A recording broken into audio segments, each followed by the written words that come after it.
so confident. Why? You should be in just need to shake him. You should be in prison. We build you out. We build you out to come and play this season. You're out here disgracing us. You should be in prison. You facing charges.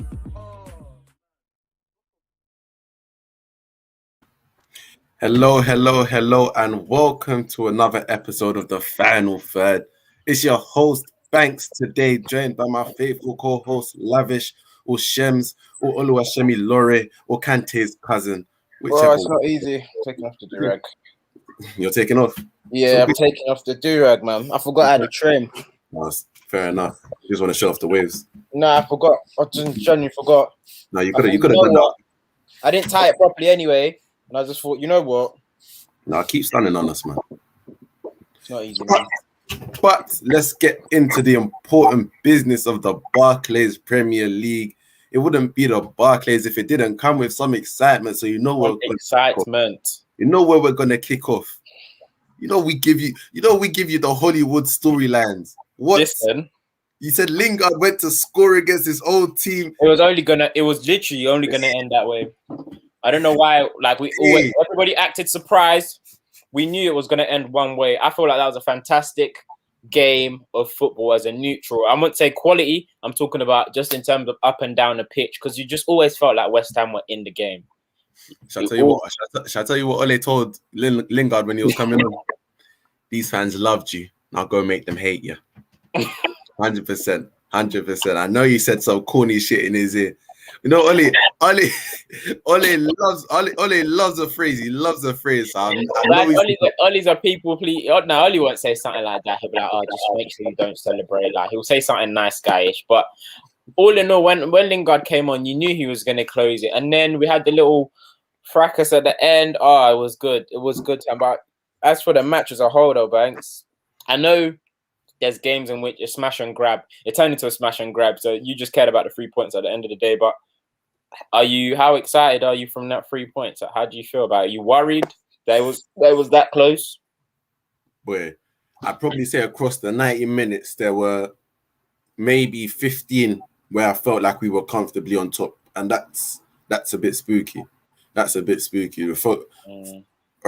the 90 minutes, I never really felt like we had long stretches where we were like dominating and beating them up as we should. Because if we're serious about winning this Premier League, then yes, West Ham are in good form, but it shouldn't be this much of a tussle in order to beat West Ham. If you get what I mean, it should we're literally. Where were the battles? Where were the battles on the pitch? Because I feel like in centre mid, Souček and Declan Rice were quite dominant, but it's like I wouldn't really say, and I can remember Pogba losing the ball several times. Eventually, towards the end, the defenders kept giving away the ball. But I would say it was sloppy. It was so like I would say that's what I was about to say. I would say it was not like West Ham dominated midfield. It was just that you guys were just sloppy in possession. It was so like so many simple giveaways. 100%, by the way. Giveaways. Yeah, if Antonio plays, it's a different story. It's a different story because he's punishing some of the mistakes we made today. But again, that midfield of Fred and McTominay, we just get away with it, and we get away with it. But it's eventually gonna come and bite us in the back. It's gonna come back and bite us because that performance today, as much as you saw the passion on my face when De Gea saved that pen.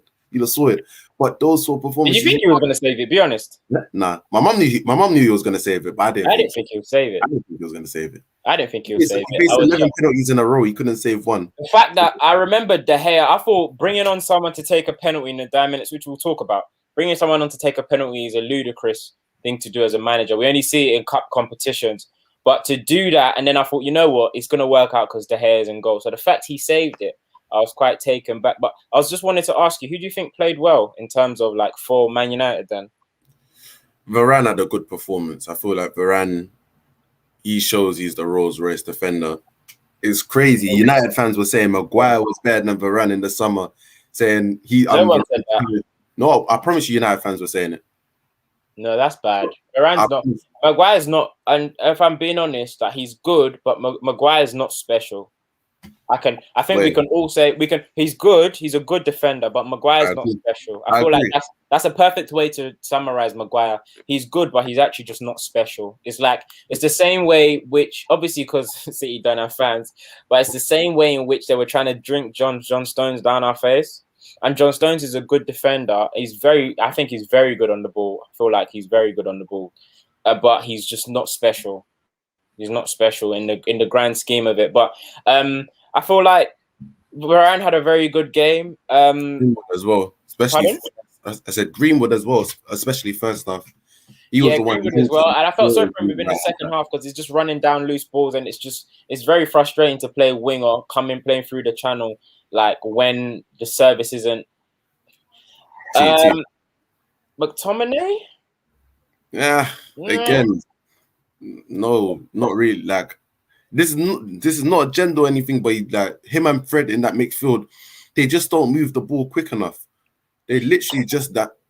It felt so ponderous watching them trying to get the ball to the forwards because you know they're always gonna, especially that right hand side.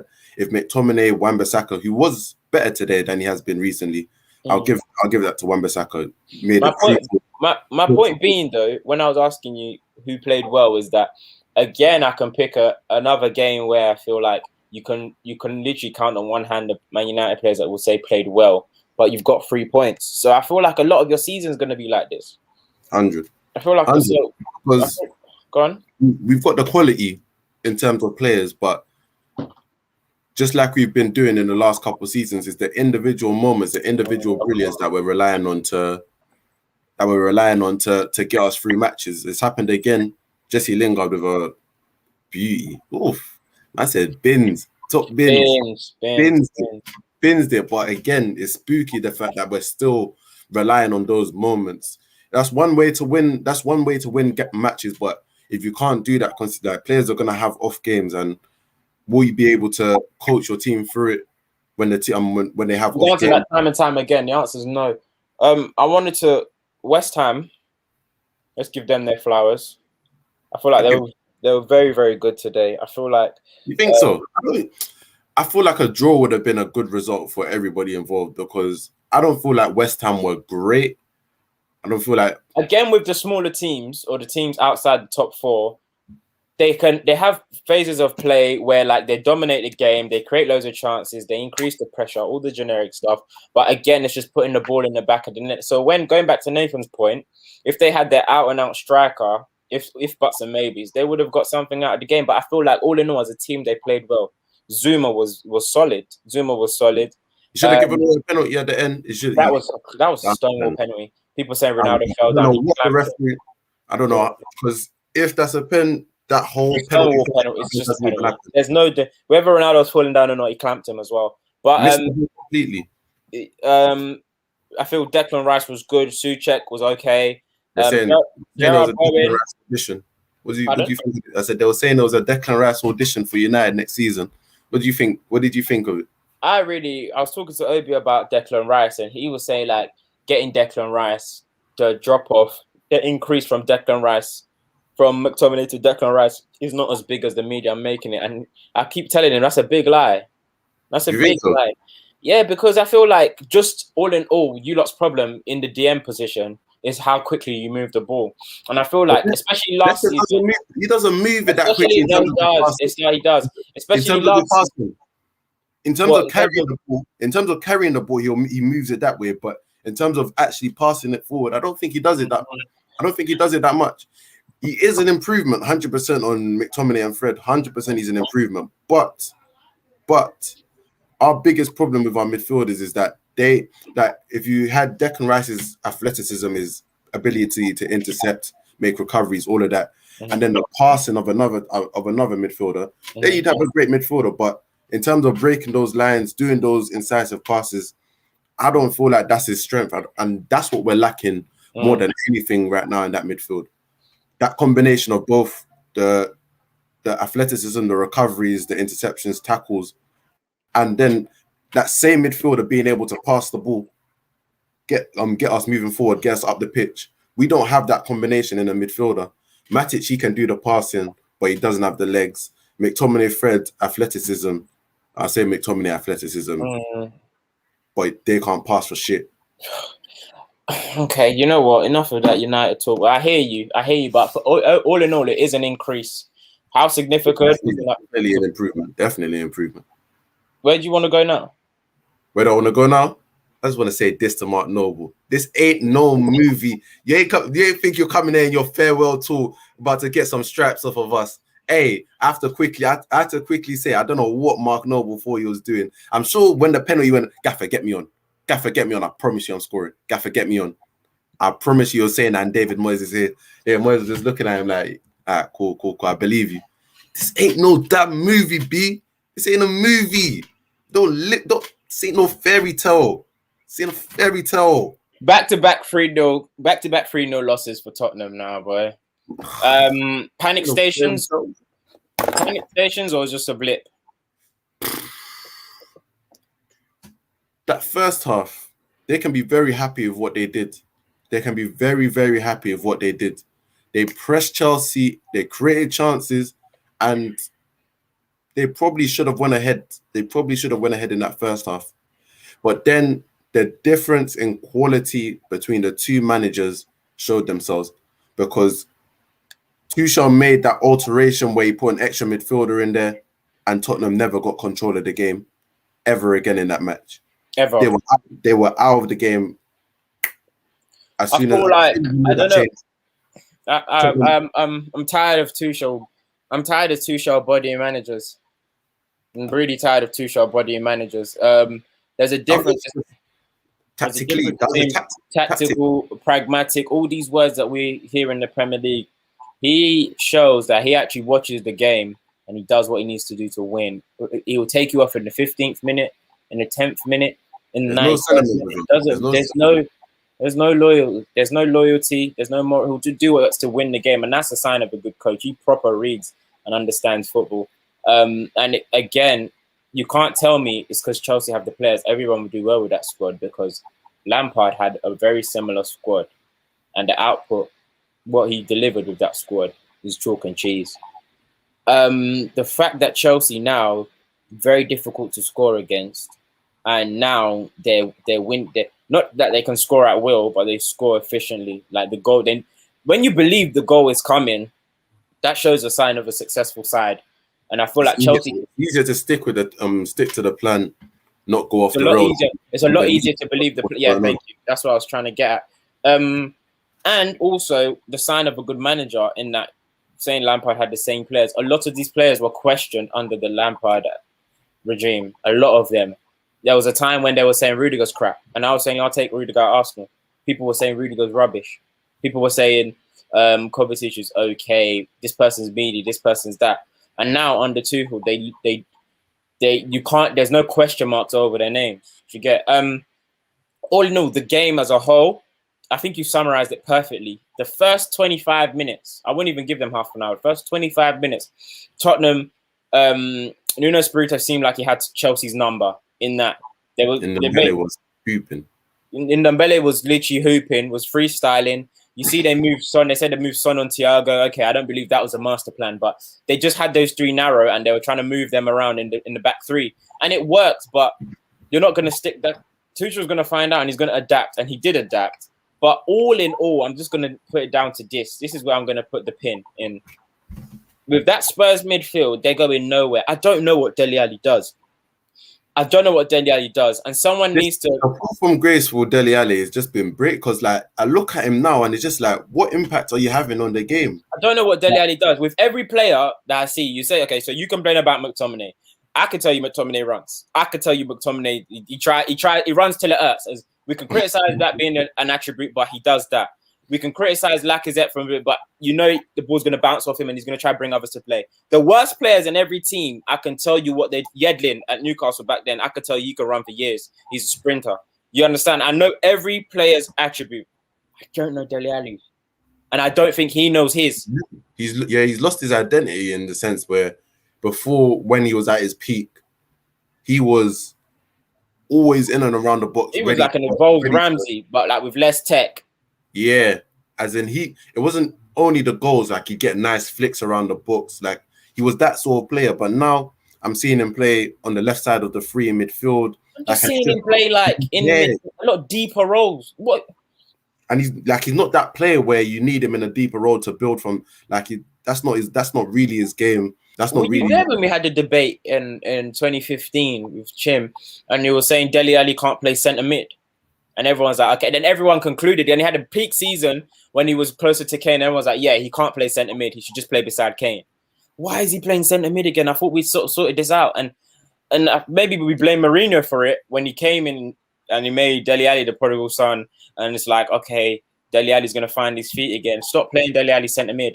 And he's not good enough now, or he's not in great enough form now to play close enough to Kane to impact the game, in which like you're then getting rid of a Lucas Moura or you're getting rid of like a Lo Celso to put Dele Alli in.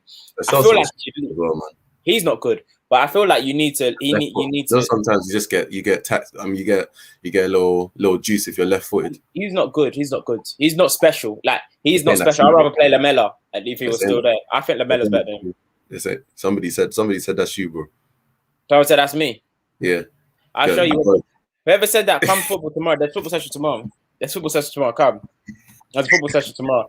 Anyway, Dele Alli. This guy's not serious.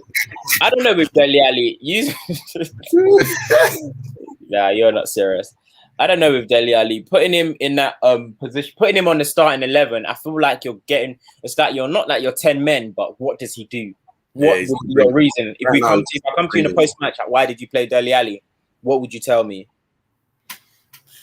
Bro, I couldn't tell you. Right now, he looks a shell of the player he was because he's not doing the same things he was doing when he was successful at Tottenham. That's why a lot of people thought in the summer maybe a move would be the best thing for him. Just to have his can't go for 20 mils. What Dele Alli goes for now? Yeah, that's calm. Somebody will take a gamble on that. Palace got ballers, man. But Palace will take a punt on that. Palace, Watford. Oh, shout still. Shout. Watford. Palace or Watford. I think Watford will work a bit more. You could go play for Graham Potter. Who's in their midfield? Like yeah, okay. But I said Watford because Will Hughes is gone now. Gone to Crystal Palace, so go Watford. No spot there. I don't know, man. Anyway. Yeah. That's Tottenham though. It's quite bleak. And Emerson Royale. Stiff you. Emerson Royale. Stiff you. It's been 3 games. But we're watching because this is the thing. Man United fans have done this for all new transfers. Nobody's safe anymore. There's no blending in for everything. There's no blending in period. Emerson Royale, we're looking at you. Worst thing is he's just not good enough to even run an agenda on. Like I don't feel it's worth it to run an agenda. He came from Barcelona. We have to run it. Whether it be for 6 months, we've got to run it. Coming from Barcelona ain't nothing no more, man. Like this, you could say Braithwaite came from Barcelona. You ain't gonna run that agenda on Braithwaite. Fair enough, but Emerson Wright, you're looking a bit right back, and he looks like a centre back playing right back. He just looks out of position. Like his positioning is poor, and then if you have poor positioning like Wan-Bissaka, I expect you to have a very strong recovery tackle, but he doesn't have neither. So it's just what we doing here. Okay, then let me look at you going forward. I've not seen anything special, so we're just waiting. So right now we're just waiting. Proper reminds me of Semedo. Don't be rude. No, don't be rude. You're just saying that because of his black, and that is lazy. I'm not. Both Semedo, he's not. They both seem as if they should be doing something more. Semedo's got a good recovery. They're really good at neither. Semedo's got a good recovery tackle. Semedo's better going forward. He is? Yes, he is. He is? Yes, he is. Yes, he is. Emerson Rouse is looking like Wan-Bissaka going forward. Chill on Wan-Bissaka. Anyway, Jim said Lo Celso ain't crap. I hear that. Take him at Liverpool then. So let's go to where do you want to go? You can see the screen, the results flicking at the bottom, Banks. Where do you want to go next? I don't know. Burnley Arsenal. Obviously, it's funny that I now spoke on Odegaard's name and he scores a free kick. Oh, beauty. Little beauty. Yeah, it's a clean free kick. Like I said, I want him to prove me wrong in this set, but I'm just not excited by Odegaard. But all in all, Arsenal has a very good result. 1-0 at Burnley. I didn't expect Arsenal to win. I didn't expect them to win at all. They were quite strong. Yeremina was at Barca for 6 months and got. What Nathan said. Never forget, Yeremina was at Barca for 6 months and got shot for 30 million. Yeah, he's good. What does that do for the price of fish, Nathan? I mean, that's what I'm going to ask you there. But back to Arsenal. It was a fantastic result for Arsenal, all in all, because I'm looking at it and I'm feeling like, cool, you've given yourself a safety net as an Arteta because you're playing Tottenham next. As bad as Tottenham were against Chelsea, Arsenal ain't beating Tottenham, home or away. You could beat Tottenham, but you're not beating them like that. It's not going to be convincing like that. Yeah, no, I don't think Arsenal's beating Tottenham. But either way, so this result was very good for them, and it was a good confidence boost in terms of getting this back four working with each other. The Gabriel, the Tomiyasu, the Ben White. Pardon? So Ramsdale looked decent. And yeah, that's what I was about to say. And people are now giving Ramsdale appreciation. Arsenal fans got to chill. Ramsdale appreciation. Nathan said you're banned from Odegaard. We don't want we don't want dollars people. You know why I'm laughing, yeah? Dollars, bro. I haven't heard the word dollar since I lived in Nigeria. It was a fog. Hey, man, put your dollar. Oh, I haven't heard the word. I can't believe he said that. Cool. Anyway, yeah, no, I don't want to be an Odegaard hive. I'll just clap for him from the outside of the club. But all in all, well done. All in all, stop, man. All in all, though, I'm happy that we got this result. I really, honestly, I just thought, calm. There's no way I would put money on that game. I want to put £1 on Arsenal to win. Not put £1 on Arsenal to win. But yeah, I have nothing much to say. It's just a 1-0 win against Burnley. 3 o'clock kickoff. I feel like when Arsenal play at 3 o'clock, no one's watching. So yeah, go off. Do you get pressure's off? Yeah, pressure's off. But what do you have to say? I mean, the little highlight, if you did see the highlights. I'd say back four looked decent. I think Tierney went off injured towards the end, so that's probably another. Tavares came on. Yeah, Tavares came on. Yeah. Ramsdale probably the highlight. Saved Ben White's bacon on one occasion with the penalty. Yeah. I'd probably say the defensive unit for Arsenal is probably the highlight of the game was the defense. When it's a 1-0 and an early 1-0 goal, the highlight of the game will be the back four. So I don't want to spend too much time on Arsenal. But you don't create chances. That's still your problem. We're still in the same issue. But I'll just before we round up, though, Banks. Before we round up, I want to jump into this because they're not going on a bad run, but they've got a tough run of games next. City playing a goalless draw with Southampton. I ain't never judging City by their early season results. No. Why we've got to talk about this stinky result is the everything outside the game. So Wednesday night after the Champions League match, Pep Guardiola, he's come out and he said 3 p.m. Saturday, fans, we need you here. They said girls free before 11. Did you think that was necessary? Do you think that was necessary? I think that was necessary.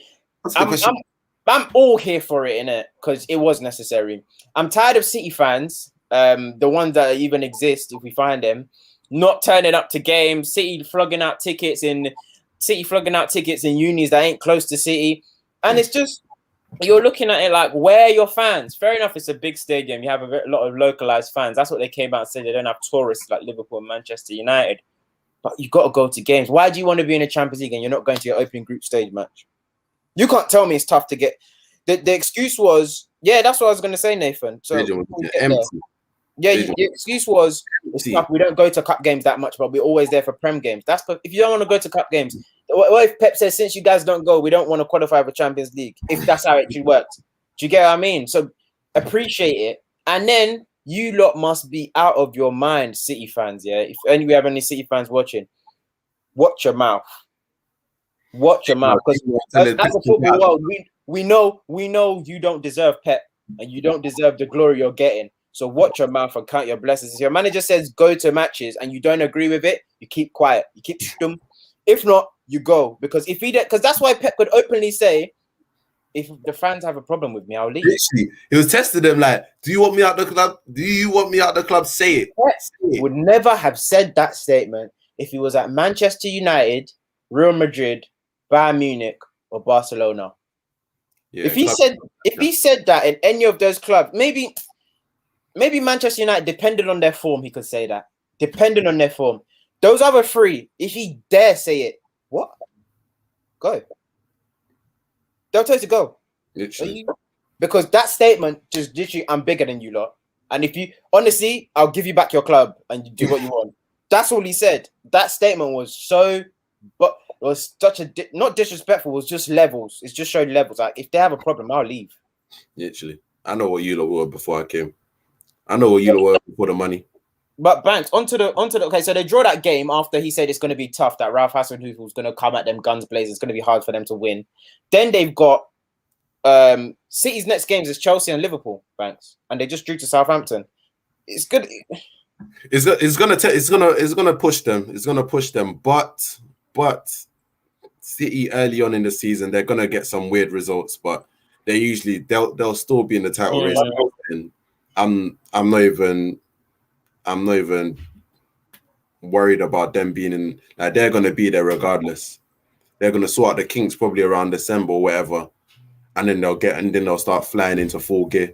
But this ain't the Chelsea side you want to give a head start to. I agree with that. At all. This ain't the Chelsea and Liverpool as well. Like, you don't want to be falling behind them on the form that they're in, the consistency that they're in. You don't want to be falling behind them. It's the fact that you're all playing each other now as well. Anyway, let's get out of the way. I guess it would be better for City, but let me take this off because we're off Arsenal. No, all in all, I'm looking at Man City and I'm feeling. I've already said. I made it clear. I think Liverpool's going to win the league. You think Liverpool's winning it? Yeah. I said Liverpool. Liverpool's win the league. I said Liverpool to win the league. Chelsea, Man City, United. But I think I put City fourth. There's no way you're coming to do this false nine thing. This is the toughest one we're gonna see. You're not gonna do that and it works now. You're gonna slap up these little teams, but when you're playing the big games where the points matter, and you've got Rudiger, Thiago Silva, and you think Fernand Torres and Jesus is gonna be trying to run people ragged, because they're just gonna let you do all that wing play. But when the ball comes, all those cutbacks ain't gonna work if there's no presence pulling a man away in the first place for you to cut the ball back. But that's neither here nor there. Next week is going to be a great test for the Prem in terms of, personally, Arsenal play Tottenham, and you're going to see, okay, Arsenal, you've played some fodder and you've won 1-0. You played some big teams, you got slapped up, and the first game you got slapped up by a newly promoted Brentford. Now you can use this to test. Same thing with Tottenham. Tottenham, you can use this to test because you were jammy, but not jammy. You played well against City, but it was early City. You got smacked up by Chelsea, you got smacked up by Palace. Same way at the top end of the spectrum, Chelsea is playing City next week. Do you get? So there's a lot of good games next week in which you can really judge and gauge where the Prem's going to go. Facts. Quickly want to speak on Wolves versus Brentford 2-0. This is the Ivan Toney masterclass. Whenever he has one, I'm going to speak about it. You're sicko. You're sicko. Me. You're sicko. Ivan Toney masterclass. Carry on. Just wait 1 second. Stop. Because where are you going to go with this? Ivan Toney. Just go. I'm a go. Ivan Toney and Brentford played very wavy against Wolves. 2-0 away win. Very, very, very good performance from Brentford. It's always nice to see the promoted team. With Brentford's unorthodox style as well, with their transfers and doing the whole money ball thing. Always like to see an experiment go well. I know Ivan Toney, proper striker. I can't lie, proper striker. Yeah, Ivan Toney's a proper striker. See, what are you gonna pull up from the archives? I'm not even archiving anything. I'm just trying to go to your. Okay, you bottle job. Bottle job. Where's your fantasy team? You don't have one? Nah, I do. Where is it? Let me show you. I'll tell you he's in my team. Is Ivan Toney in your team? He's not in my team. Okay. I had to make a decision. You didn't make a decision. You were never going to include him. But Had to anyway, to round up, top of our league this week is Boom Laka Laka. Yeah? Boom Laka Laka. Big up Boom Laka Laka. That's the name of the team. Who is it? It's Peter V. Peter V. Yeah, I know who that is. My boy. Yeah, okay. Peter V. Boom Laka Laka. He shamelessly, who did he captain? Oh, he captained Salah. 24 points then he got off Salah. Oh, nasty. It's Captain Salah, and it's got Ishmaila. Ishmaila got him 15. Those were his big game getters this week. All the big players didn't really get a lot of points except from Salah. It's a big week for defenders though, so I'm seeing something like Van Dijk on 12 points, Rudiger on 12 points. Van Dijk and Rudiger really getting the big, and Ishmaila got the most points this week single-handedly. Ivan Toney got 12 points. So great week for FPL. You lot keep watching FPL. We're doing a giveaway halfway through the season to keep people motivated. So what's the halfway mark? 19 games. 19 games sounds about right. 19 games. So at the 19th, after the 19th game week, somebody gets, I would say, a football. But if you don't play football, we'll buy you whatever. What else do you do? What if it's not football? Nathan, be respectful. But yeah, Premier League football sounds about good. I like that. Yeah, we'll buy you little football. We'll brainstorm. We'll message you. Just keep plugging away. And yeah, whatever. We move, innit? All right, guys. That's been the final third game week 5. Make sure you check. Only 7:30. People are still going for date nights tonight, so we got a cut. Oh, you got a date? You got a date. You got a date. My guy. And now you must really want to take this one serious. Say less. Man announced on the final third channel he's getting married. Say less. Oh, you are a disgrace. That's been the final third game week 5. I've been your host. What? You don't can't be making these accusations on my name. Hey, that's been the final. That's been the final third. That's been us. Play the outro, man. That is hilarious. You know, are shasty. Get out of there. Have a lovely evening, guys. Make sure you subscribe to the Final Third YouTube channel and follow us on the socials at the Final 3RD _ at Final 3RD _ on the Insta.